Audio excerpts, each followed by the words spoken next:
سبحانه وتعالى في القرآن المجيد: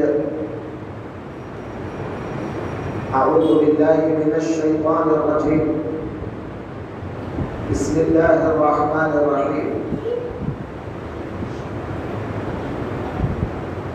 الأخلاء يومئذ بعضهم لبعض عدو إلا المتقين. قال الله سبحانه وتعالى في شأن حبيبه: إن الله وملائكته يصلون على النبي يا أيها الذين آمنوا صلوا عليه وسلموا تسليما. اللهم صل على سيدنا وشفيعنا وحبيبنا ونبينا ومولانا محمد وعلى آل سيدنا ومولانا محمد النبي الأمي الذي قرنت البركة بذاته ومحياه وتعطرت العوالم بطيب ذكره ورجاه. دوستو، بزرگوں، اللہ تبارک و تعالی جل جلالہ وعظم جلالہ کا بے انتہا فضل ہے، کرم ہے، شکر ہے، احسان ہے کہ اللہ تعالی نے آپ کو اور ہم کو پیارے آقا حضور رحمت للعالمین جناب محمد رسول اللہ صلی اللہ علیہ وآلہ وسلم کا امتی بنایا. اور اللہ کا شکر ہے کہ اللہ تعالیٰ نے الحمدللہ آج آپ کو اور ہم کو اس کے گھر میں جمع ہو کر دین کی باتیں سننے اور سمجھنے کا موقع اللہ نے عطا فرمایا. دوستو، یہ جو مہینہ چل رہا ہے ربیع الثانی کا، آج 22 تاریخ ہے اور 8 دن یا 7 دن باقی ہے مہینہ ختم ہونے کو. اس مہینے میں ہم اکثر حضور سیدنا غوث اعظم علیہ الرحمہ کی یاد کرتے ہیں. اب ان کے وسیلے سے، ان کے ساتھ ساتھ اللہ والوں کا، عام بزرگوں کا تذکرہ بھی ہوتا ہے. تو آج کے جمعہ میں انشاءاللہ تعالی اولیاء اللہ کے بارے میں چند باتیں آپ کو بتا دوں. اولیاء اللہ کون ہوتے ہیں؟ اولیاء اللہ دنیا میں کب سے ہوتے ہیں؟ تھوڑا سا ان کے بارے میں انٹروڈکشن، تھوڑا تعارف ہم سنیں گے. اللہ کا ولی جو ہوتا ہے، پہلی بات تو یہ ہے کہ ہر مسلمان اللہ کا ولی ہوتا ہے. ہر مسلمان اللہ کا ولی ہوتا ہے. عربی میں ولی کہتے ہیں دوست کو. اللہ کا جو دوست ہوتا ہے وہ دوست کو ولی کہتے ہیں. عربی میں پہلا درجہ آتا ہے ولی، اس کے آگے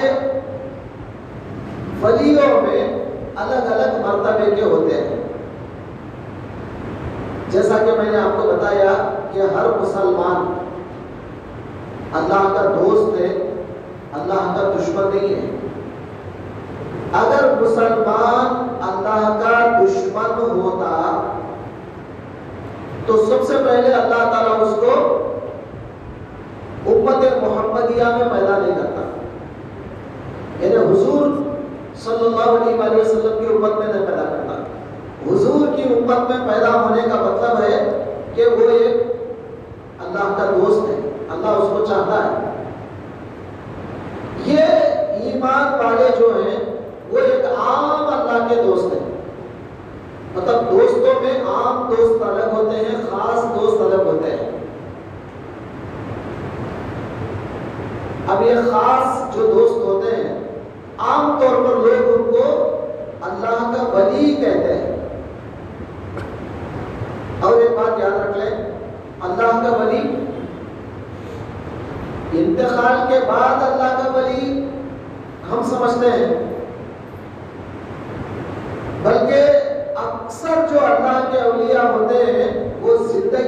اللہ کے دوست ہوتے ہیں۔ دو معنی آتے ہیں ولی کے، عربی لغت میں، عربی ڈکشنری میں ولی کے دو معنی آتے ہیں۔ ایک معنی آتا ہے دوست، دوسرا معنی آتا ہے قریب رہنے والا، بالکل قریب رہنے والا۔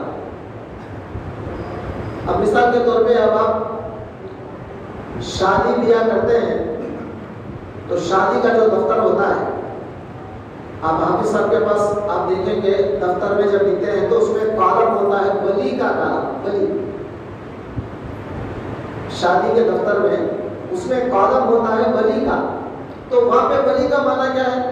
ایسا نہیں کہ کوئی بازار والا کوئی ولی آ گیا ہے اس کا نام لکھ دو، ایسا معنی نہیں ہے۔ وہاں پر کالم میں کیا لکھا جاتا ہے؟ ولی کا مطلب لڑکی کی طرف سے ولی کون ہے، ولی کا معنی اس کے قریب والا کون ہے، یعنی لڑکی سے قریب رہنے والا، اس کی کفالت کرنے والا، اس کا جو بڑا ہوتا ہے باپ، تو لڑکی کا جو باپ ہوتا ہے وہ لڑکی کا ولی ہوتا ہے۔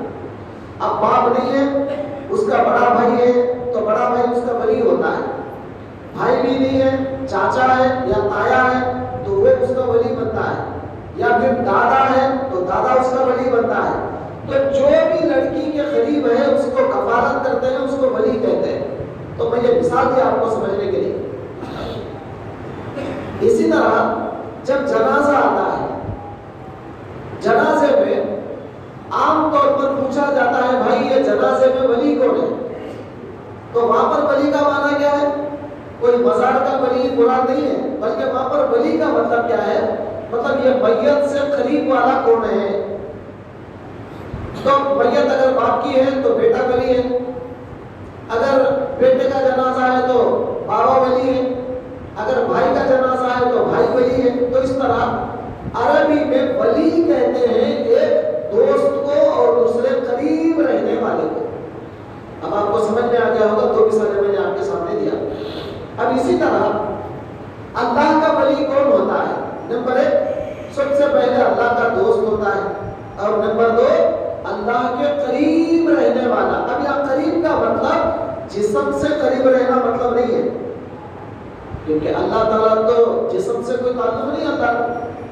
اللہ تو سبحان اللہ ہے، یعنی وہ پاک ہے جسموں سے۔ اللہ تعالیٰ کو یہ جسم، یہ تمام چیزیں جو ہم کو لگی ہیں وہ اللہ کو نہیں ہے، تو اللہ تعالیٰ تو جسم سے پاک ہے۔ تو اب کوئی بندہ اگر اللہ کا قریب رہتا ہے تو اس کا مطلب یہ ہے کہ وہ اللہ سے باعتبار دوستی کے، باعتبار محبت کے، وہ اللہ کے بہت قریب رہتا ہے۔ ایسے شخص کو اللہ کا ولی کہتے ہیں۔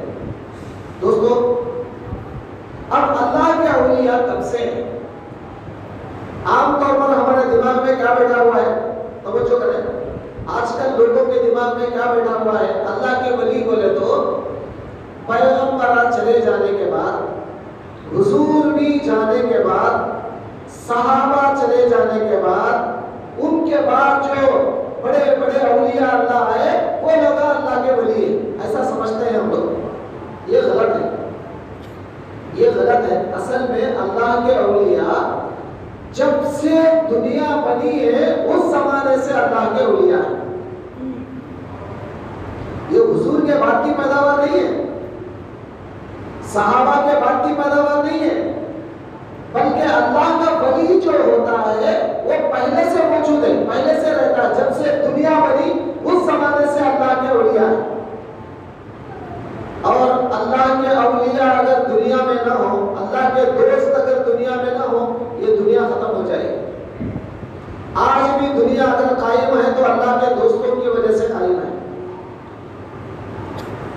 دوستو، ہر پیغمبر، ہر ایک پیغمبر پہلے اللہ کا ولی ہوتا ہے، بعد میں اللہ اس ولی کو نبی بناتا ہے۔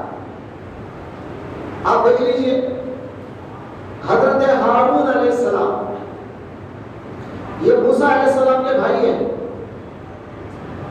پہلے پیغمبر نہیں تھے، اللہ کے دوست تھے، موسیٰ کے ساتھ رہتے تھے، اللہ کے دوست تھے۔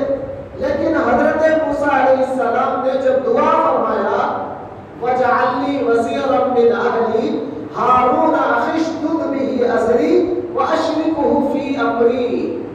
اے اللہ میرے بھائی کو تو میرے معاملے میں شریک کر، یعنی میں جو نبی بن گیا ہوں، مجھے تو نے نبی بنایا ہے، میرے بھائی کو بھی تو نبی بنا. تو اللہ نے حضرت موسیٰ کی دعا کو سن کر قبول کر کے اللہ تعالیٰ نے حضرت ہارون کو نبی بنایا. تو ہارون نبی بننے سے پہلے کیا تھے؟ ایک اللہ کے دوست، ایک اللہ کے ولی. ہر پیغمبر جتنے انبیاء دنیا کے اندر آئے، ہر پیغمبر سب سے پہلے اللہ کا دوست ہوتا ہے. وہ اللہ کے دوست کو اگر اللہ تعالیٰ آگے بڑھا کر اور کچھ ترقی دینا چاہے تو ایسے شخص کو اللہ تعالیٰ نبی بناتا ہے. اور اگر اللہ تعالیٰ کسی کو ولی بنانے کے بعد اگر اللہ ناراض ہو جائے تو اس ولی کو شیطان بھی بنا دیتا ہے کبھی کبھی. آپ سمجھ رہے میری بات؟ اللہ کے ولی سے اللہ راضی ہے تو نبی بناتا ہے، اور اگر اللہ کے دوست سے اگر اللہ ناراض ہو جائے اور اس کو بھٹکا دینا چاہے تو اللہ اس کو ملعون بنا دیتا ہے. ایسے کئی واقعات آپ کے سامنے ہیں. تو آپ ذرا غور فرمائیں، شیطان کون تھا؟ شیطان کون تھا؟ عبادت گزار، زاہد، متقی، پرہیزگار، عبادت گزار، اللہ والا، نیک، علم والا، عالم، تمام چیزیں، تمام صلاحیتیں اس کے پاس تھی. مگر اللہ تعالیٰ نے ارادہ کیا کہ اس کو ملعون بنا دیا جائے. تو ایک غلطی کی بنا پر اللہ تعالیٰ نے اس کو قیامت تک لعنتی بنا دیا. آپ کو ایک اور واقعہ بھی سناتا ہوں. بنی اسرائیل میں ایک آدمی تھا جس کا نام تھا بلعام. اس کے باپ کا نام تھا باورا، بلعام بن باورا. اور قرآن میں اللہ تبارک و تعالیٰ نے پارہ نمبر 9 میں اس کا ذکر کیا، بلعام بن باورا کا ذکر کیا. اور اللہ تعالیٰ اس کے بارے میں فرماتے ہیں کہ اے پیغمبر صلی اللہ علیہ وآلہ وسلم، آپ اس بلعام کے واقعے کا ذکر کرو، لوگوں کے سامنے وہ بیان کرو، بلعام بن باورا کا ذکر کرو. تو اللہ تعالیٰ نے قرآن کے اندر اس کا ایک واقعہ بیان فرمایا. وہ واقعہ کیا ہے؟ بلعام بہت بڑا عبادت گزار تھا. توجہ کریں، میں کیا بات بتانا چاہ رہا ہوں آپ کو. سب سے پہلے اللہ تعالیٰ اپنا دوست بناتا ہے کسی کو. وہ دوست بنانے کے بعد وہ دوست، وہ ولی اگر اللہ کے احکام پر قائم رہا تو اللہ اس کو آگے ترقی دے کر نبی بناتے ہیں. اور اگر وہ اللہ کے احکام پر قائم نہیں رہا، ذرا سا بھٹک گیا، اللہ اس کو ملعون بنا دیتے ہیں. تو اس میں سے ایک واقعہ بلعام بن باورا کا بھی آتا ہے. تو اللہ تبارک و تعالیٰ قرآن کے اندر ارشاد فرماتے ہیں کہ بلعام بن باورا ایک عبادت گزار تھا، زاہد تھا، مستجاب الدعوات، یعنی اس کی دعائیں قبول ہوتی تھی. اس کی جو دعا کرتا وہ دعا قبول ہو جاتی تھی. اتنا عبادت گزار. واقعہ کیا ہوا؟ اس کی بیوی بہت زیادہ خوبصورت تھی. اللہ تعالیٰ کسی کو اگر اپنا دشمن بنانا چاہے تو کیسا بناتا ہے؟ واقعہ میں بتا رہا ہوں، آپ غور سے سنیں اس کو. بلعام بن باورا کی جو بیوی تھی وہ بہت خوبصورت تھی، اتنی زیادہ خوبصورت کہ بلعام اس کو چھوڑنا چاہتا نہیں تھا. اب ایک دن اس زمانے میں ایک پیغمبر تھے، وہ پیغمبر کو اللہ نے حکم دیا کہ بلعام بن باورا جس ملک میں رہتا ہے، جو علاقے میں رہتا ہے، وہاں ایک بادشاہ تھا بڑا. وہ بادشاہ سے جنگ کرو. آپ کو سمجھ میں آ رہی بات؟ بلعام بن باورا جو علاقے میں رہتا ہے وہ علاقے میں بادشاہ تھا. وہ بادشاہ کافر تھا. تو اس زمانے کے پیغمبر کو اللہ نے حکم دیا بلعام بن باورا جو علاقے میں رہتا ہے وہاں کے بادشاہ سے لڑو، جہاد کرو، جنگ کرو. اللہ نے ایک پیغمبر کو حکم دیا. وہ پیغمبر کیا کرے؟ ایمان والوں کو ساتھ لے کر، مسلمانوں کو ساتھ لے کر، ایمان والوں کو لے کر وہ بادشاہ سے لڑنے کے لیے گئے جو علاقے میں یہ عابد اور زاہد تھا، بلعام بن باورا تھا. وہ بادشاہ کو سمجھ میں آ گیا اگر میں پیغمبر سے لڑوں گا تو یقیناً میری ناکامی ہو جائے گی اور میں ہار جاؤں گا جنگ، کیونکہ اللہ کی مدد پیغمبر کے ساتھ رہتی ہے. میرے ساتھ تو اللہ کی مدد نہیں رہے گی، میں تو برابر ہار جاؤں گا. اب کیا کرنا چاہیے؟ تو اس نے ایک پلان بنایا. پلان بنا کر یہ بلعام بن باورا کے پاس آیا. بلعام کے پاس آیا کیونکہ یہ دعا قبول ہوتی تھی اس کی. یہ عابد تھا، عبادت گزار تھا، زاہد تھا. تو یہ بادشاہ اس کے پاس آیا، آ کے بولا بلعام تو میرے لیے دعا کر، اللہ مجھے کامیابی دے دے اور وہ پیغمبر کو ناکام بنا دے. تو بلعام نے کہا کیا دیوانہ ہو گیا ہے؟ کیا پاگل ہو گیا ہے؟ ارے پیغمبر کے خلاف میں کیسے بدعا کروں گا؟ میں جب کہ ایک اللہ کا ولی ہوں، اللہ کا دوست ہوں، اللہ کا دوست ہو کر، اللہ کا ولی ہو کر، مستجاب الدعوات ہو کر میں ایک پیغمبر کے خلاف کیسے بدعا کروں گا؟ اللہ مجھے غارت کر دے گا؟ نہیں، ایسا نہیں ہو سکتا. میں ہرگز وہ پیغمبر کے خلاف بدعا نہیں کروں گا، تیرے تائید میں دعا نہیں کروں گا. اب انہیں بولا ٹھیک ہے، تیری چابی کہاں ہے مجھے معلوم ہے. سیدھا اس کی بیوی کے پاس گیا کیونکہ اس کی بیوی بڑی خوبصورت تھی. اس کی بیوی کے پاس گیا اور جا کے بولا دیکھ تو میری بادشاہت میں رہتی ہے، بادشاہ کی بات سننا ضروری ہے تم لوگوں کے لیے، اور ایک پیغمبر میرے اوپر حملہ کرنے آ رہے ہیں. تم اپنے شوہر سے بول کر کسی بھی صورت سے وہ پیغمبر کے خلاف بددعا کرنے لگاؤ، اللہ وہ پیغمبر کو ناکام بنا بغیر بددعا کرنے لگاؤ. اب وہ کیا کرتے مجھے نہیں معلوم، تم اپنے شوہر سے کرانا یہ کام. اب یہ بیوی خوبصورت تھی. بلعام گھر کو آیا. آنے کے بعد بیوی نے کہا کہ بلعام وہ فلاں پیغمبر جو ایک بادشاہ کے خلاف لڑنے کا آ رہا ہے وہ ہمارا بادشاہ ہے، اس کے خلاف لڑنے کو ایک پیغمبر آ رہا ہے تو آپ اس کے خلاف بددعا کیوں نہیں کرتے؟ تو بلعام نے کہا ارے وہ نالاخ، پیغمبر کے خلاف بددعا کرنا معمولی بات ہے، ہماری تباہی، ہم لوگوں کو اللہ تباہ کر دے گا. ذرا ہوش میں آ، پیغمبر کے خلاف بددعا کریں گے تو اللہ کا غضب نازل ہو جائے گا ہم پر. اب وہ نہیں مانی. اس نے کہا کہ اگر تم وہ پیغمبر کے خلاف بددعا نہیں کرتے تو مجھے طلاق دے دو، مجھے چھوڑ دو. اب انہیں یہ خوبصورت بیوی کو چھوڑنا نہیں چاہتا تھا. تو اس نے کیا کیا؟ اب بیوی کی بات کو مان کر آہستہ آہستہ جہاں پر وہ عبادت کرتا ہے وہاں چلنے لگا بددعا کرنے کے لیے پیغمبر کے خلاف. اور پیغمبر کے خلاف بددعا کرنے والا کون؟ ایک اللہ کا دوست، ایک عابد، ایک عبادت گزار، ایک زاہد. جا رہا ہے گدھے پر بیٹھ کر، اللہ نے گدھے کو زبان دی. گدھے نے کہا ارے وہ بلعام کہاں جا رہا ہے؟ کیوں پیغمبر کے خلاف بددعا کر کے اپنے آپ کو غارت کر لے گا؟ جانور سے اللہ نے کلام کرنے لگایا تاکہ اس کو ہدایت ملے، مگر نہیں. اللہ جس کے مقدر میں ہدایت نہیں رکھتا، گمراہ کرنا چاہتا ہے تو کیا کریں گے؟ اب انہیں نہیں سنا، سیدھا اپنے عبادت کے مقام پر گیا اور وہاں بیٹھ کر وہ پیغمبر کے خلاف بددعا کر دیا. اے اللہ فلاں پیغمبر کو تو برباد کر دے، ان کو ناکام بنا دے، اور یہ بادشاہ کو جس کے علاقے میں ہم رہتے ہیں وہ بادشاہ کو کامیاب بنا. یہ کیسا لگ رہا ہے آپ کو؟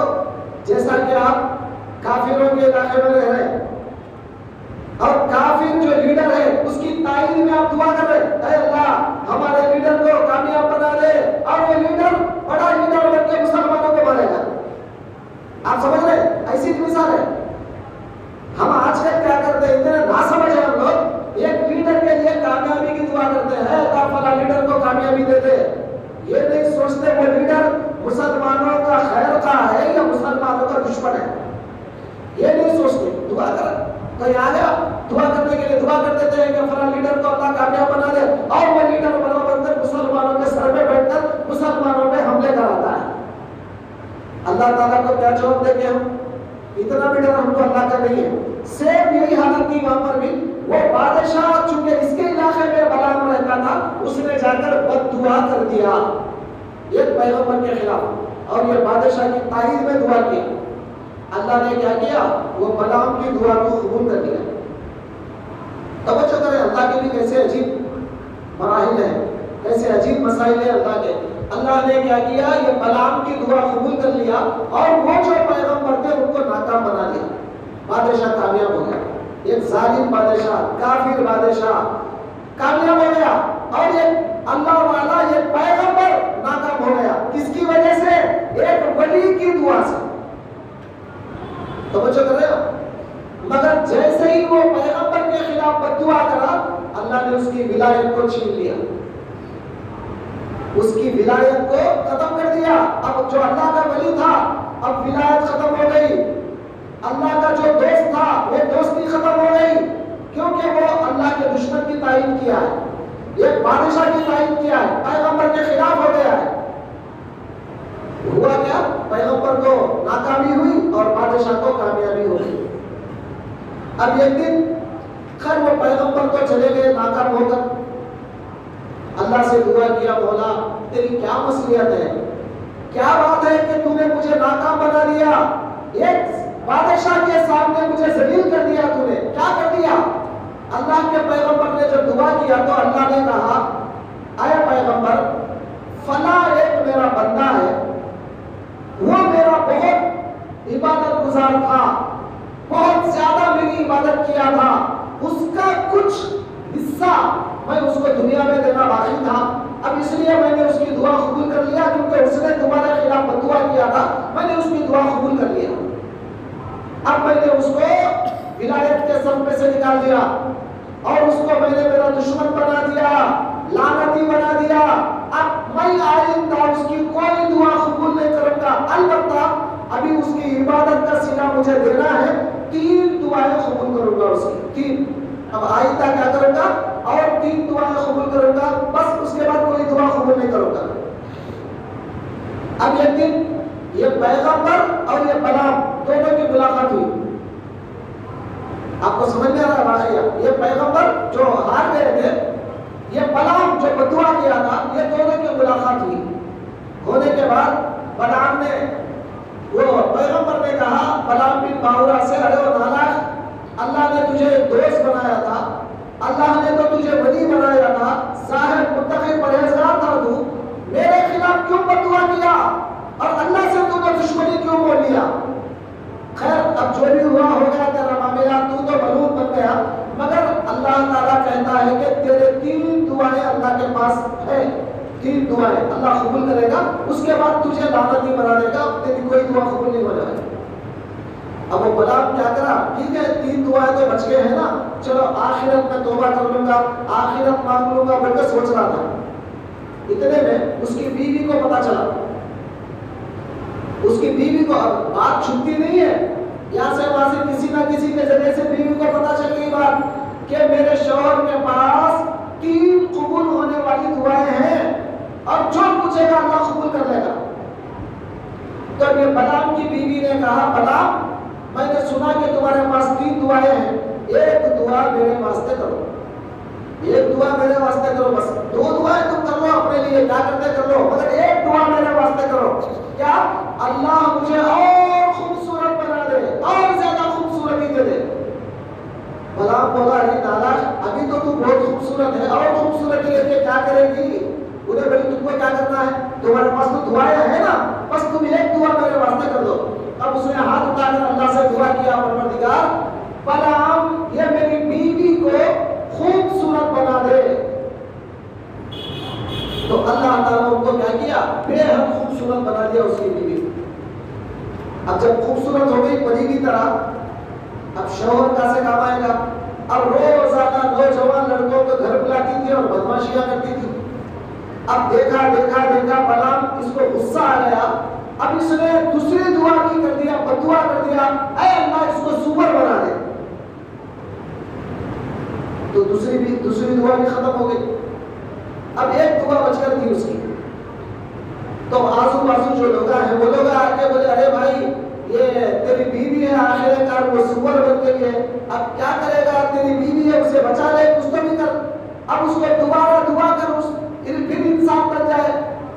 تو انہیں کیا کرا؟ لوگوں کی باتیں سن کر پھر دعا کر دیا یا اللہ میری بیوی کو جیسا پہلے تھی ویسی بنا دے. تو جیسا پہلے تھی ویسی بن گئی. تو تیسری دعا بھی ختم ہو گئی. 3 دعائیں ختم ہو گئی اور اللہ تعالیٰ کی جتنی عبادت انہیں کرا تھا سارے کے سارے عبادت برخاست ہو گئی، ختم ہو گئی، ملعون بن گیا اللہ کا. تو یہ واقعہ اللہ تعالیٰ قرآن میں بیان کر رہا ہے پارہ نمبر 9 میں وَاتْلُ عَلَيْهِمْ نَبَأَ الَّذِي آتَيْنَاهُ آيَاتِنَا فَانْسَلَخَ مِنْهَا فَأَتْبَعَهُ الشَّيْطَانُ فَكَانَ مِنَ الْغَاوِينَ وَلَوْ شِئْنَا لَرَفَعْنَاهُ بِهَا وَلَكِنَّهُ أَخْلَدَ إِلَى الْأَرْضِ وَاتَّبَعَ هَوَاهُ فَمَثَلُهُ كَمَثَلِ الْكَلْبِ إِنْ تَحْمِلْ عَلَيْهِ يَلْهَثْ أَوْ تَتْرُكْهُ يَلْهَث ذَلِكَ مَثَلُ الْقَوْمِ الَّذِينَ كَذَّبُوا بِآيَاتِنَا فَاقْصُصِ الْقَصَصَ لَعَلَّهُمْ يَتَفَكَّرُونَ. اللہ تعالیٰ پورا واقعہ بیان کر کے کہتے ہیں اے پیغمبر صلی اللہ علیہ وآلہ وسلم آپ یہ واقعہ لوگوں کو بیان کرو. اس شخص کا واقعہ بیان کرو بلعام بن باورا کا جو شیطان کی پیروی کیا اور نفسانی خواہشات کی پیروی کیا. ہم چاہتے تھے کہ اس کو آگے بڑھا کر نبی بنائے مگر وہ نبی بننے کے سوا اس نے شیطان بننا پسند کر لیا اور ولایت کے مقام پر آنے کے بعد بھی وہ شیطان بن گیا. اس کی مثال کتے کی طرح ہے. اللہ نے فرمایا فَمَثَلُهُ كَمَثَلِ الْكَلْبِ، اس کی مثال کتے کی طرح ہے. إِنْ تَحْمِلْ عَلَيْهِ يَلْهَثْ أَوْ تَتْرُكْهُ يَلْهَثْ. تو اللہ تبارک و تعالیٰ اس کو کتا بنا دیا. آپ سمجھ رہے ہیں میری بات؟ اس کو اللہ نے کتا بنا دیا. کس کو؟ بلعام بن باورا کو. توجہ کریں اصل کیا بات بتانا چاہ رہا ہوں آپ کو. ایک اللہ کا ولی اللہ تعالیٰ کی محبت میں اور آگے بڑھتا اور اللہ کی رضامندی میں کام کرتا تو اس زمانے میں اللہ کا پیغمبر بنتا تھا اگر اللہ چاہا تو. لیکن وہی اللہ کا دوست اگر اللہ کی نامرضی پر اگر کچھ کام کیا وہ کتا بن گیا، کتے کی خصلت والی بن گیا. اب ایک واقعہ بھی میں آپ کو بتا دوں، دونوں کو اٹیچمنٹ کر رہا ہوں. 2 واقعے، یہ بلعام کا واقعہ اور دوسرا جو واقعہ میں سنانے جا رہا ہوں وہ واقعہ دونوں کو سنے آپ. اصحاب کہف کا واقعہ قرآن کے اندر آیا ہے اور پارہ نمبر 15 میں باقاعدہ اللہ نے ایک سورہ نازل کر دیا سورۃ الکہف کے نام سے. اور جمعہ کے دن سرکار نے فرمایا، حضور علیہ السلام نے فرمایا اگر کوئی جمعہ کے دن سورہ کہف اگر پڑھے گا اللہ تبارک و تعالیٰ کل دجال کا جو فتنہ ہوگا آنے والا وہ دجال کے فتنے سے اللہ بچا لے گا. نمبر 1. نمبر 2 جمعہ کے دن اگر کوئی سورہ کہف پڑھے گا اور گزشتہ جمعہ سے لے کے یہ جمعہ تک جتنے غلطیاں اس کی ہو گئی اللہ معاف کر دے گا. مگر آج پڑھنے والا کون ہے؟ آج کون ہے پڑھنے والا؟ پہلی بات تو ہم لوگ عادت ڈالی ہے 1 بجے کے بعد آنے کی عادت ڈالی ہے. عصر سے پہلے بھی نہیں آتے.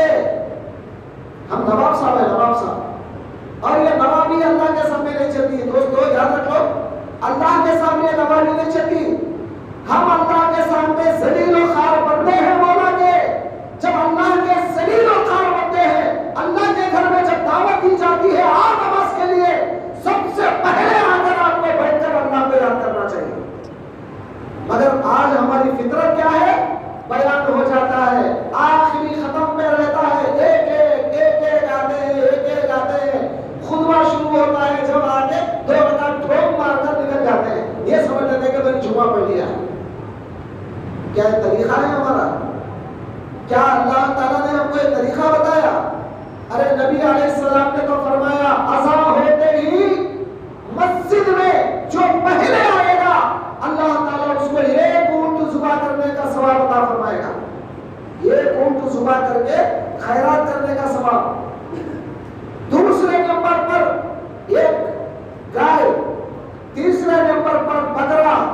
معمولی بات ہے, ایک بکرا آپ ذبح کر کے اللہ کے راہ میں گوشت اگر بانٹ دیں گے تو کتنا ثواب ہے. وہ ثواب آپ ہر جمعہ لے سکتے ہیں. مگر شوق کسے, کون آتا ہے, شوق کا ہے. اذان ہو جاتی ہے, آرام سے گھروں سے نکلتے ہیں. یہ غلیظ عادت ہمیں پڑ گئی ہے. جب تک ہم یہ عادت کو ختم نہیں کریں گے اللہ تعالیٰ ہمیں ہدایتوں سے نہیں نوازے گا. دوستوں بزرگوں, بیچ میں نصیحت کی بات آئی, میں کر دیا آپ کو. تو سورۃ الکہف جمعہ کے دن اگر پڑھیں گے, پہلی بات تو یہ ہے کہ دجال کے فتنے سے محفوظ رہیں گے, اور دوسرا فائدہ یہ ہے کہ آپ کے گناہ گزشتہ جمعہ سے لے کر یہ جمعہ تک جو غلطیاں ہو گئے اللہ معاف کر دے گا. تو میں نے دیکھا پرانے زمانے میں مسجدوں میں سورہ کہف رکھا جاتا ہے, سورہ یاسین رکھا جاتا ہے. مصلیاں آتے ہیں جلدی جلدی آ کر کتابیں لے لیتے ہیں, عصا سے پہلے کتاب لے کے پڑھ لیتے ہیں, سورہ کہف سورہ یاسین پڑھتے ہیں. آج شوق کا ہے لوگوں کو پڑھنے کا, وہ ساری فضیلتیں کتابوں میں رہ گئی ہے, کوئی پڑھنے والا باقی نہیں ہے. آپ کو چاہیے کہ سورۃ الکہف کی تلاوت ہر جمعہ کریں آپ انشاءاللہ. ارے انشاءاللہ تو بولے, پڑھنا ہی نہیں چاہ رہے ہیں. درود پاک پڑھیں, اللہم صلی علی سیدنا مولانا محمد وعلی آلہ وصحبہ وسلم. تو میں بتا رہا تھا اصحاب کہف کا ایک واقعہ اللہ نے اس سورے میں بیان فرمایا. کیا ہے اصحاب کہف کا واقعہ؟ اس زمانے میں ایک بادشاہ تھا, اس زمانے میں ایک بادشاہ تھا. وہ بادشاہ کافر تھا, ظالم تھا. تو اس کے پاس کچھ وزیر تھے, وزیر منسٹرز. وہ 3 تھے یا 5 تھے یا 7 تھے, اس میں اختلاف ہے. قرآن میں خود اللہ نے کہا ثلاثۃ رابعہم کلبہم, سیقولون ثلاثۃ رابعہم کلبہم ویقولون خمسۃ سادسہم کلبہم ویقولون سبعۃ ثامنہم کلبہم. اب اللہ نے یہ نہیں بتایا کہ وہ کتنے لوگ ہیں, مگر اللہ نے خود یہ بتایا کہ بعض کہتے ہیں وہ 3 ہیں, چوتھا کتا ہے, وہ 5 ہے تو 6واں کتا ہے, وہ 7 ہے, 8واں کتا ہے. یہ کتے کا بھی ذکر اللہ نے قرآن میں کیا ہے. اب توجہ کریں, واقعہ میں کیوں بتا رہا ہوں, آپ کو سمجھ میں آئے گا تھوڑی دیر کے بعد. یہ اصحاب کہف وہ بادشاہ کے وزیر تھے, منسٹرز. اللہ نے ان کے دلوں میں ہدایت دے دیا, ان کو اللہ نے اپنا دوست بنا دیا. دل میں آٹومیٹک خود بخود اللہ کی دوستی آ گئی, بتوں سے نفرت آ گئی, بتوں سے دوری ہو گئی, اللہ کی محبت دل میں آ گئی. پتہ نہیں اللہ کب کسی کو ہدایت دے, اچانک اللہ نے ان کے دلوں کو بدل دیا. اصحاب کہف کے دلوں کو بدل دیا. یہ 3 تھے یا 5 تھے یا 7 تھے یا جو بھی تھے, یہ لوگ اپنے دل میں اللہ کی محبت کو محسوس کرنے لگے. بتوں کی نفرت ان کے دل میں آ گئی, یہاں تک کہ یہ لوگ الگ جا کر کھڑے ہو گئے. بادشاہ بتوں کے بارے میں کہہ رہا تھا, یہ تینوں الگ جا کر کھڑے ہو گئے. اب یہ تینوں یا 5 جو بھی تھے یا 7 لوگ جو بھی تھے, وہ آپس میں کہنے لگے بھائی میرے دل میں بادشاہ کے خلاف اور یہ بتوں کے خلاف نفرت آ رہی, اللہ کی محبت آ رہی. تو دوسرا بول رہا ہے میرے دل میں وہی بات آ رہی ہے, میں بھی اللہ سے محبت کرنے لگا ہوں. تو تیسرا بولا ہے کہ میرے دل میں وہی بات آ رہی. اب 5 اگر ہے تو 5 بھی یہی بات بولنے لگے. اب وہ 5 یا 7 جو بھی تھے وہ سمجھ گئے کہ اب یہاں رہنا ہمارے لیے خطرہ ہے, بادشاہ ہم کو پکڑ لے گا, لہٰذا یہاں سے بھاگ کے نکلو. تو وہ وزیر لوگ اللہ والے بندے, اب اللہ تعالیٰ دل میں ان کو اللہ نے اپنی دوستی لگا دیا, اللہ کے دوست بن گئے, اللہ کے ولی بن گئے. ولی, اللہ کا ولی بننے کے لیے کوئی ٹائم نہیں لگا ان کو, کوئی نمازوں پر نمازیں پڑھنا نہیں پڑا, کوئی روزوں پر روزے رکھنا نہیں پڑا, زکاتوں پر زکاتیں, حج پر حج نہیں کیے. بس اللہ کی محبت ان کے دل میں آ گئی, اللہ نے ان کو اپنا ولی بنا دیا 1 سیکنڈ میں. جب یہ سارے لوگ اللہ کے دوست بن گئے, اللہ کے ولی بن گئے, تو وہاں سے نکلے. اب بھاگ کر جانے لگے بادشاہ سے کہیں دور. اب جاتے جاتے جب بھاگ کے جا رہے ہیں تو پیچھے سے ان کو پکڑنے کے لیے بادشاہ نے لوگوں کو بھیجا, جاؤ میرے وزیروں کو تلاش کرو, کہاں بھاگ کے جا رہے ہیں, پکڑو. اب پکڑنے کے لیے فوج کے لوگ آ رہے تھے, یہ لوگ بھاگ کے آگے نکل گئے. ایک پہاڑی علاقہ نظر آیا, پہاڑی علاقہ, اور اس میں غار تھا چھوٹا سا, وہ غار کے اندر گھس گئے. آتے آتے پیچھے سے کتا بھی آ رہا تھا. یہ لوگ جب جا رہے تھے اللہ والے نیک لوگ, ان کے پیچھے سے کتا بھی آ رہا تھا. وہ کتا بھی بھونک رہا تھا. تو یہ لوگ کیا کرے, یہ جو بھی اللہ والے لوگ تھے جو ابھی ابھی اللہ کے دوست بنے ہیں, اللہ کے ولی بنے ہیں, وہ لوگ کیا کرے, اس کتے کو مارنے لگے. اللہ نے کتے کو زبان دیا. کتے نے کہا اے اللہ والے کیوں مار رہے ہو میرے, کیوں مار رہے ہو مجھے؟ میں تو آپ لوگوں کے ساتھ رہنا چاہتا ہوں, میں بھی اللہ کی محبت میں آپ کے ساتھ رہنا چاہتا ہوں, میں بھی اللہ کی محبت میں آپ لوگوں کی صحبت میں رہنا چاہتا ہوں. تو ان لوگوں نے کہا تو بھونکے گا, تو چیخے گا, چلائے گا تو لوگوں کو پتا چلے گا ہم لوگ کہاں ہیں. تو انہوں نے بولا نہیں, میں چیخوں گا نہیں, چلاؤں گا نہیں, میں خاموش آپ کی صحبت میں رہا کروں گا. بات ہو گئی. اب یہ لوگ غار میں چلے گئے, کتا بھی ان کے ساتھ غار میں چلا گیا. بات ختم ہو گئی. اس کے بعد وہ لوگ ڈھونڈے, پتا نہیں چلا. اللہ نے ان کی نظروں سے غائب کر دیا ان لوگوں کو. وہ جو ڈھونڈنے کے لیے آئے تھے لوگ, ان کی نظروں سے اللہ نے ان کو غائب کر دیا. تقریباً 309 سال گزر گئے. 309 سال, 309 years. 309 سال گزر گئے. 300 سال اور 9 سال یعنی 309 سال گزر جانے کے بعد اب یہ لوگوں کو اللہ تعالیٰ نے دوبارہ اٹھایا. کیونکہ لوگوں کو نیند نہ دیا تھا اللہ نے, سو گئے تھے لوگ, غار میں جا کر سو گئے تھے, ان کا کتا بھی سو گیا تھا. 309 سال سو جانے کے بعد اللہ نے ان کو اٹھایا. جیسے یہ لوگ بیدار ہوئے, نیند سے اٹھے, بھوک لگ رہی تھی, کیونکہ 309 سال ان کو تو پتا نہیں 309 سال سو گئے. داڑھی بڑھ گئی, فنا بالا بڑھ گئے, کیا کیا عجیب حالت ہے. اب وہ جتنے لوگ تھے وہ اللہ والے, ان لوگوں میں سے ایک آدمی کو 300 سال پرانے سکے جو ان کے پاس تھے پیسے وہ دیے, اور دے کر بولے کہ تم بازار جاؤ اور روٹی لے کر آؤ. وَلْيَتَلَطَّفْ وَلَا يُشْعِرَنَّ بِكُمْ أَحَدًا, ذرا چھپ کر جانا, کہیں تم کو جو ہے یہ لوگ پہچان نہ لے, مطلب کوئی تم کو احساس نہ کرے, پکڑ نہ لے, ذرا چھپ کر جائے تم. تو یہ نصیحت کر کے ان کو پیسے دیے گئے ایک آدمی کو. وہ آدمی بازار آیا, بازار میں روٹی لینے کے لیے جب آیا تو 300 سال پرانے سکے دیا. تو دکان والا پکڑ لیا, یہ سکے کب کے ہیں, تم کون ہو, کہاں سے آئے ہیں؟ تو اب انہوں بولے کہاں میں ابھی تو ہم جا کے غار میں سو گئے تھے, صبح سو گئے تھے, شام میں اٹھ کے آ رہے ہوئے. نہیں, یہ تمہارے پاس جو سکے ہیں وہ 300 سال پرانے سکے ہیں. اب ان کو پکڑ کر بادشاہ کے پاس لے جایا گیا. اب جو بادشاہ تھا وہ نیکوکار تھا. اللہ کی قدرت دیکھیں, 300 سال پہلے ظالم بادشاہ تھا, کافر تھا, اب جو ہے نیکوکار بادشاہ ہے. اب وہ بادشاہ کو جب پتا چلا کہ 300 سال پہلے کچھ وزیر, کچھ اللہ والے لوگ یہاں سے بھاگ گئے تھے, اس کو وہ بات یاد تھی. اب یہ آدمی کے ساتھ وہ غار کی تلاش میں غار کے قریب تک آیا. اب یہ آدمی کیا کرا, ذرا ٹھہرو میں ابھی اندر جا کے دیکھتا ہوں, وہ کہ اندر آ گیا. پھر اللہ نے ان کی نظروں سے ان کو اوجھل کر دیا, مطلب یہ لوگوں کو پھر غائب کر دیا اللہ تعالیٰ. آج تک بھی وہ لوگ غائب ہیں, آج بھی وہ لوگ غائب ہیں. کدھر ہے پتہ نہیں, کہاں ہے پتہ نہیں, وہ غار کہاں ہے پتہ نہیں. آج تک کئی لوگ تلاش کیے. خود حضرت عمر رضی اللہ عنہ کے زمانے میں حضرت عمر نے باقاعدہ فوج بھیجا جا کے وہ غار کو تلاش کیا جائے اصحاب کہف کا, مگر حضرت عمر کا مشن بھی فیل ہو گیا. کسی کو بھی آج تک وہ غار کا پتہ نہیں چلا. تو یہ واقعہ تو آپ کو سمجھ میں آ گیا. یہ کون تھے؟ یہ لوگ اللہ کے اولیاء تھے, اللہ کے دوست تھے. ایک نماز نہیں پڑھے تو اس کا مطلب یہ نہیں لینا کہ اللہ کا ولی نماز چھوڑو, ایسا نہیں ہے. غلط مطلب کبھی مت نکالو. اللہ کا ولی نماز پڑھتا ہے, روزے رکھتا ہے, زکات دیتا ہے, حج کرتا ہے, اس کے بغیر اللہ کا ولی نہیں بنتا, الگ شکل ہے. لیکن اللہ کا ولی کبھی کبھی ایسا بھی ہوتا ہے کہ اللہ اگر کسی کو دوست بنا دے اپنی طرف سے, وہ ایسا ولی بن جاتا ہے کہ بغیر کوئی عمل کے اللہ تعالیٰ اس کو اپنا دوست بنا دیتا ہے. ایسے بھی اللہ کا اولیاء ہے. جب اللہ تعالیٰ ان لوگوں کو دوست بنا لیا, وہ لوگ ان کے ساتھ, اب میں سناؤ اصل واقعہ سناؤ. وہ جو کتا تھا, میں اصل یہی بات کے لیے واقعہ آپ کو بتایا. وہ جو کتا تھا, آپ توجہ کرو, سرکار دو عالم نے فرمایا کل قیامت کے دن یہ اصحاب کہف جنت کے اندر جائیں گے, اللہ تعالیٰ وہ کتے کو بھی جنت میں ڈالے گا. حالانکہ کتوں کے لیے, جانوروں کے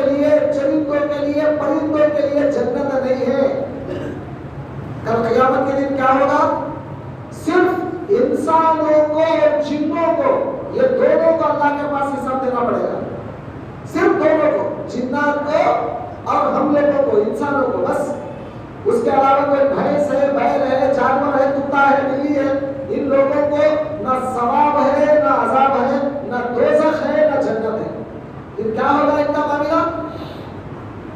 حضور اکرم علیہ السلام نے فرمایا ان کا واقعہ یہ ہوگا کہ یہ لوگ جب اللہ تعالیٰ کے پاس جائیں گے، اگر ایک سنگ والا جانور، ایک جانور سنگ والا بغیر سنگ والے کو اگر دنیا میں مارا تو اللہ تعالیٰ بلائے گا، تو سامنے والا جو جانور جس کو سینگ نہیں تھی، انہیں جو مار کھایا تھا دنیا میں، اس کو بلا کے اس کو سینگ دے گا اور اس کا سینگ نکال دے گا، بولے گا اس کا بدلہ لے لے، دنیا میں جتنا مارا ہوتا تو بھی اتنا مار دے اس کو، انہیں بھی سینگ لے کے اسے مار دے گا، دونوں کا بدلہ برابر ہو جائے گا۔ ایسا تمام جانوروں کا، تمام پرندوں کا بدلہ ایک کا ایک برابر برابر کر دے گا۔ اس کے بعد اللہ تعالیٰ کہے گا کونو ترابا، تم سب کے سب مٹی بن جاؤ، تم سارے کے سارے مٹی بن جاؤ۔ تو یہ سب لوگ کیا ہو جائیں گے؟ مٹی بن جائیں گے۔ ان کو نہ حساب ہے نہ کتاب ہے، ان کو نہ جنت ہے نہ دوزخ ہے۔ اسی لیے جب یہ منظر کافر لوگ دیکھیں گے، جتنے لوگ ہیں، جب وہ منظر دیکھیں گے کہ سارے جانور، چرند اور پرند سب کے سب جو ہے مٹی بن گئے ہیں، نہ ان کو جنت ہے نہ دوزخ ہے، وہ لوگ تمنا کریں گے یا لیتنی کنت ترابا۔ قرآن میں سورہ نبا میں اللہ کہتا ہے اس تمنا کریں گے اس وقت، کاش اے پروردگار ہم بھی مٹی ہو جاتے تو اچھا تھا، ہم لوگ بھی اگر مٹی ہو جاتے تو اچھا تھا، نہ ہم کو آج حساب ہوگا نہ کتاب ہوگا۔ مگر اللہ وہ موقع نہیں دے گا، کیوں؟ اس لیے کہ جہنم میں کافروں کو ڈالے گا اور مسلمانوں کو حساب و کتاب کے بعد یا تو اللہ انہیں معاف کرے گا یا تو پھر سزا دے کر اللہ ان کو جنت میں ڈالے گا۔ تو دوستو اب اصل بات کی طرف میں آ رہا ہوں، وہ جو اصحاب کہف ہے ان کا جو کتا تھا، وہ کتا جنت میں جائے گا، کیسے جائے گا؟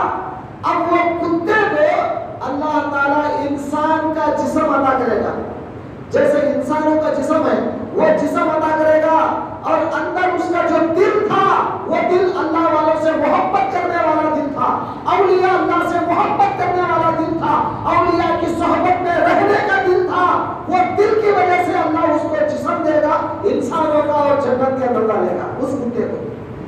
یہ واقعہ آپ کو سمجھ میں آ گیا؟ اب جو پہلے جو واقعہ میں نے بیان کیا تھا بلعام بن باورا کا، تو تفسیر میں لکھتے ہیں یہ بلعام بن باورا دنیا میں انسان تھا، عبادت گزار تھا، متقی تھا، پرہیزگار تھا، مگر ایک پیغمبر کے خلاف بد دعا کرنے کی وجہ سے، ایک بدماشی کی وجہ سے اللہ نے اسے لعنتی بنا دیا۔ اب کل قیامت کا دن جب آئے گا، یہ بلعام بن باورا کا جو جسم ہے اللہ اس کتے کو دے گا جو اصحاب کہف کا کتا ہے، اور وہ اصحاب کہف کے جو کتے کا جو جسم ہے یہ بلعام بن باورا کو دے کر اللہ اس کو دوزخ میں ڈالے گا۔ دوستو اور بزرگوں، کیا بات ہے! اللہ کے اولیاء کو اللہ اگر چاہتا ہے تو اللہ تعالیٰ ان کے ساتھ رہنے والے کتے کو بھی جنت دے دیتا ہے۔ تو اللہ کے اولیاء کو چاہنے والا وہ کتا ہی کیوں نہ ہو، اللہ اسے جنت دے رہا ہے۔ اسی لیے ہم لوگ بول لیتے ہیں عام طور پر، بھائی میں سگے درے غوثیہ ہوں، میں غوث اعظم کے در کا کتا ہوں، تو وہاں بڑے کیا کرتے ہیں یوٹیوب میں بکتے ہیں، یہ دیکھو کتوں کو نکالو، کتے ہیں کہتے لوگ۔ ارے مانا تو اگر سمجھتا تو یہ بات کبھی نہیں بولتا۔ ہم اپنے آپ کو اللہ والوں کا کتا سمجھنا ہم خوش نصیب سمجھتے ہیں۔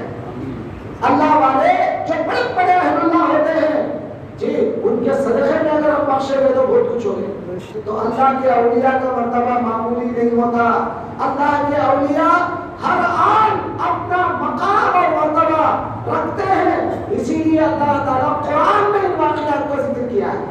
تو یہ قرآن تو 1400 سال پہلے نازل ہو گیا، یہ واقعات تو اس سے بھی پہلے کے ہیں، حضور کے بعد کے واقعات نہیں ہیں، یہ اللہ کے اولیاء کے واقعات پہلے کے ہیں۔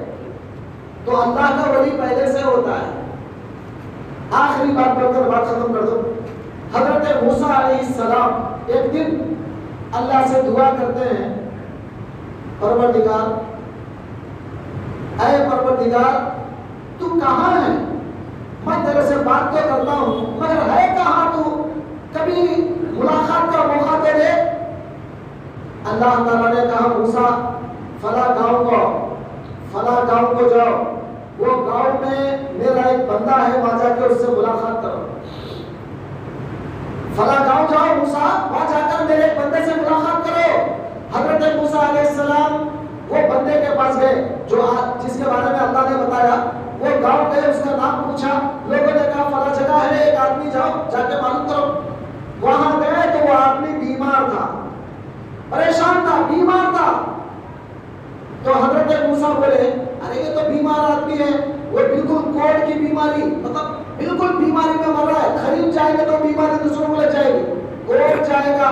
حضرت موسیٰ وہاں پر نہیں گئے، اللہ تعالیٰ سے پوچھے اے پروردگار یہ بتا، میں نے تجھ سے پوچھا تھا تیرے سے ملاقات کروں اور تو نے ایک کوڑ کی بیماری والے کا ایڈریس بتایا۔ تو اللہ تعالیٰ کا جواب آتا ہے موسیٰ وہ بیماری اس کو میں نے دیا ہے، وہ میرا بندہ ہے، اگر تم وہاں پر جاتے اس سے ملاقات کرتے تو میں وہاں پر تھا، مجھے پاتے تم، مجھے وہاں پر پاتے، مگر تم جو ہے وہ موقع کھولیے ہو۔ تو اللہ تعالیٰ اللہ کے دوست کی بیماری کو اللہ اپنی بیماری کہتا ہے، حالانکہ اللہ کبھی بیمار نہیں پڑتا، اس کو کوئی تعلق ہی نہیں بیماری سے، ہو تو سبحان اللہ عما یصفون ہے، اللہ کی شان عظمتوں والی ہے، وہ اس کو بیماری سے دور کا بھی تعلق نہیں۔ مگر حق تعالیٰ ایک ولی کو جب وہ بیمار پڑتا ہے اس کی بیماری کو اپنی طرف منسوخ کر کے کہتا ہے اس کی بیماری میری بیماری ہے، اس سے ملاقات کرنا مجھ سے ملاقات کرنا ہے۔ یہ کیا ہے؟ اللہ کے اولیاء کا مرتبہ جب اتنا بلند ہے، آج لوگ اللہ کے ایسے اولیاء کو گالیاں دیتے ہیں، بکبک کرتے ہیں، من مانی جو چاہے بولتے ہیں، اللہ کا ڈر نہیں ہے۔ حضور اکرم علیہ السلام نے حدیث پاک میں فرمایا من عاد لی ولیا فقد آذنته بالحرب، حضرت ابو ہریرہ روایت کرتے ہیں، بخاری کی روایت میں ہے جو میرے کسی بھی ولی سے دشمنی کرے گا میں جنگ کا اعلان کرتا ہوں، اگر دم ہے تو میرے سے لڑنے کو آ جا۔ کون لڑے گا اللہ سے؟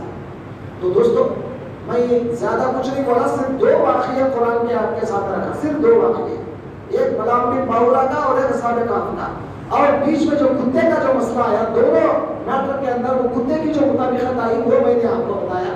تو ہمیشہ یاد رکھ لو اللہ کے اولیاء سے دوستی کرو، اللہ کے اولیاء سے کبھی دشمنی نہ کرو، اور اللہ کے اولیاء کو جتنا زیادہ چاہو گے اتنا زیادہ تم بھی اللہ کے دوست بنو گے، جتنا زیادہ تم اللہ کے اولیاء سے چڑ پیدا کرو گے اتنا زیادہ اللہ بھی تم کو اپنے دربار سے دور کر دے گا۔ دعا کریں گے ہم اللہ تعالیٰ سے کہ اللہ تعالیٰ آپ کو اور ہم کو کہنے سننے سے زیادہ عمل کی توفیق عطا فرما دے۔ واسطہ حبیب پاک کا صلی اللہ تعالیٰ علی خیر خلقہ محمد وعلی آلہ وصحبہ اجمعین برحمتہ۔